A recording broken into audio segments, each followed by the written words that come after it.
McCartney told us already that all you need is love. I would like to add to that and say that all I need is love and a piece of cake. Today I'm baking an American classic, the red velvet cake. It has been famously served since the 1920s in the famous New York City Waldorf Astoria Hotel. Because of its red color, it then of course became associated with love and Valentine's Day. It originated in Victorian times and also was called Red Devil cake.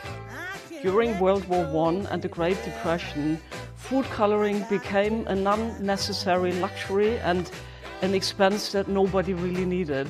So people used beetroot juice instead for the red color of the cake.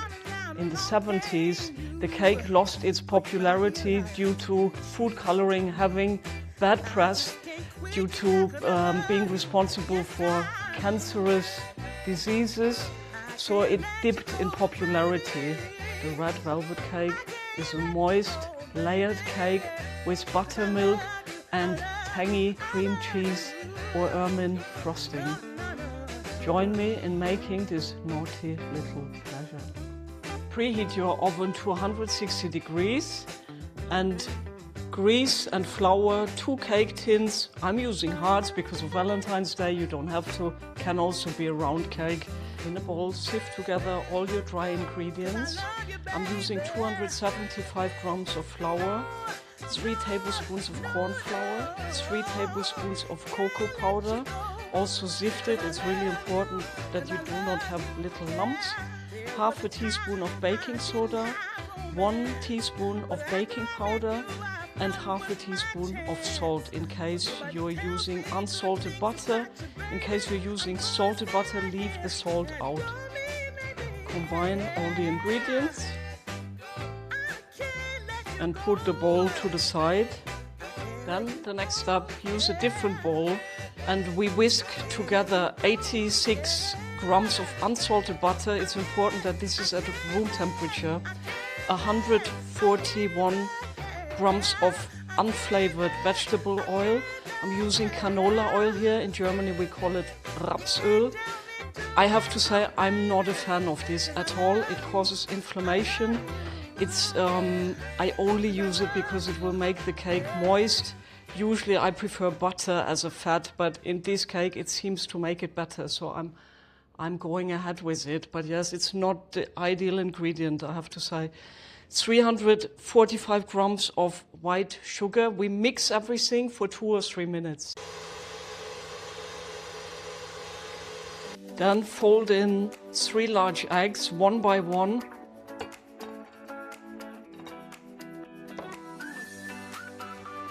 Whisk a bit, and then you do the next 2 eggs.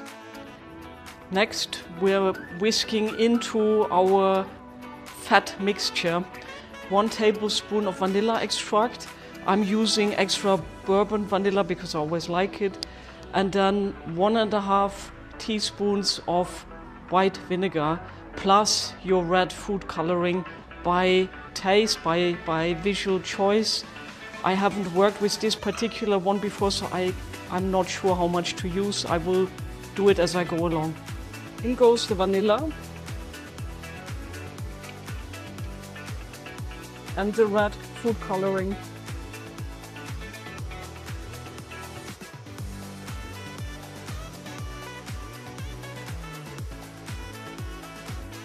This is my result. I have to admit, I'm not overly happy. I wanted a far deeper red, but I've run out. This was all there is.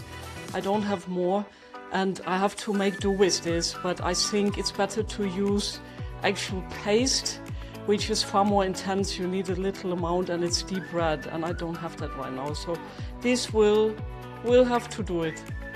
Fold in half of your dry ingredients. And you don't want to overmix this.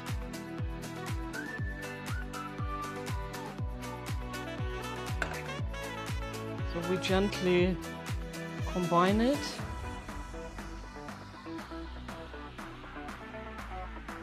I'm really disappointed with the red, I have to say.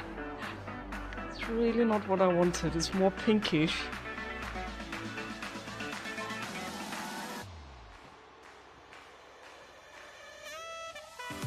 Then add your buttermilk. It's 158 grams of that.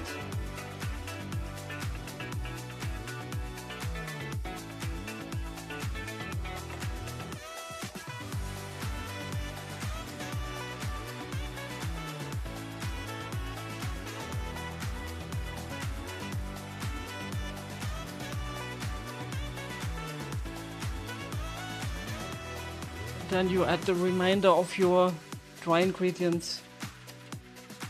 And now distribute evenly into your 2 tins.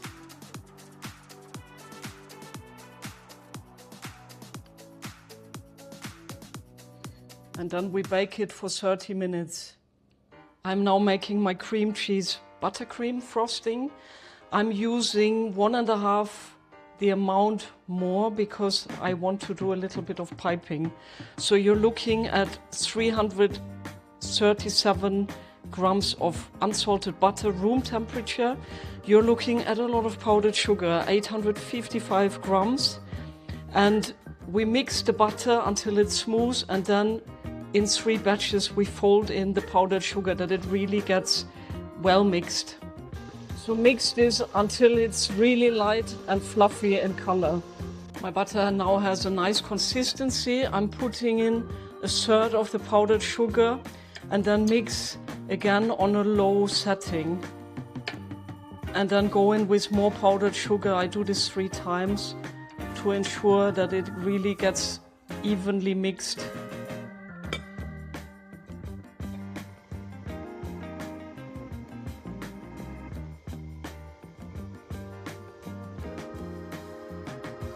So the butter-sugar mixture is pretty much done.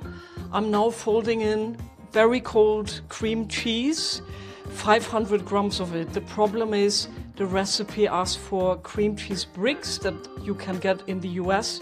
You can't get that really in Europe. So I'm using an American brand, well-known cream cheese, but it's a spreadable. So I don't have the thick version, I'm afraid. Mixed with 3 tablespoons of fresh lemon juice and then also 3 teaspoons of vanilla extract. If you have an idea what we can use in Europe, let me know in the comments below.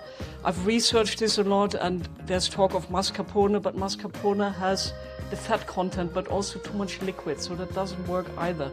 I will fold it in and I can only hope that it holds up in terms of the structure.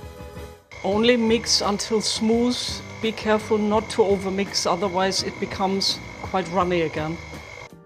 My baked result is this. It smells very good, but I'm totally unhappy with the color. It's more like a normal chocolate color or chocolate cake. I will make this for the sake of not wasting anything, but I might have to redo this cake with far more red color to really make it a red velvet cake. But I think the dough as such is lovely. It's just the color didn't really do it for me. So meanwhile, I decided that I would like 4 layers. What I'm doing is I'm separating the cake, so cutting it in half really, each one that I baked.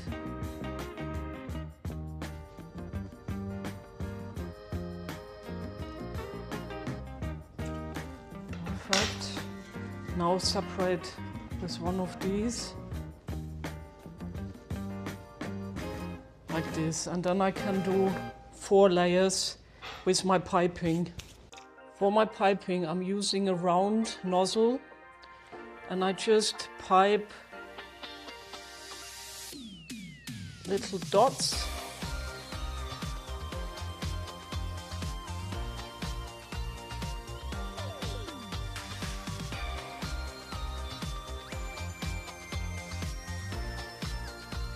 And continue like this, layer by layer.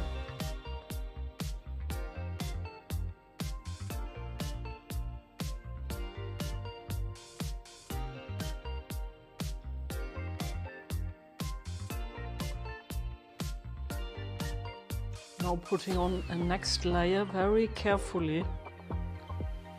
Don't want to destroy this really.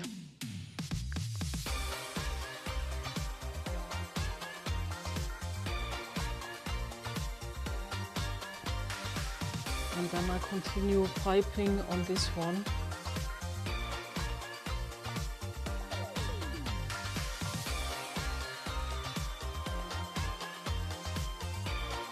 And now continue with layer number 3.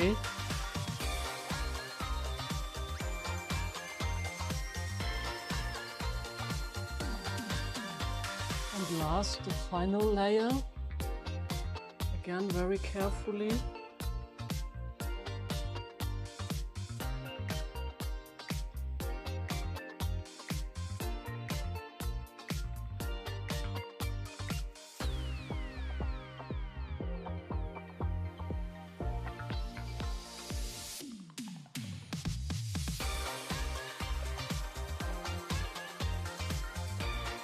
The absolute final step is to decorate with a few berries on top.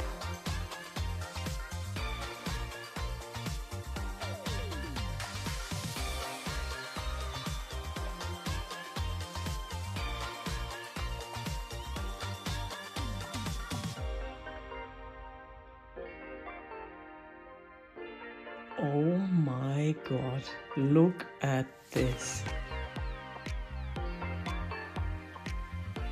The cake looks absolutely stunning. It's actually so nice that I don't really want to cut it. Of course, we're doing a taste test now. Let's see how I can do this in the way that I don't destroy it. Probably here a very little corner.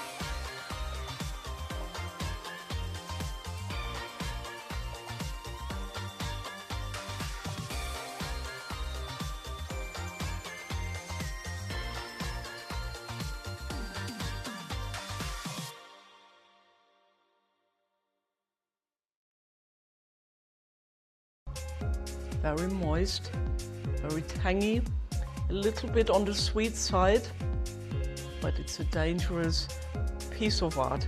Very dangerous, very nice. Beautiful Valentine's idea, or even Mother's Day, doesn't need to be Valentine's. But yes, as I mentioned, I'm really keen to rebake this with a different frosting on top. Personally, this is a little bit too sweet for me. I prefer probably with the mascarpone mixed through. I will try that soon, the next recipe coming up. So if you enjoy my recipes, make sure to also check out this Valentine's recipe where I make little raspberry tartlets, also beautiful and as easy really. And thank you for watching, thank you for joining me, and see you in my next video. Bye.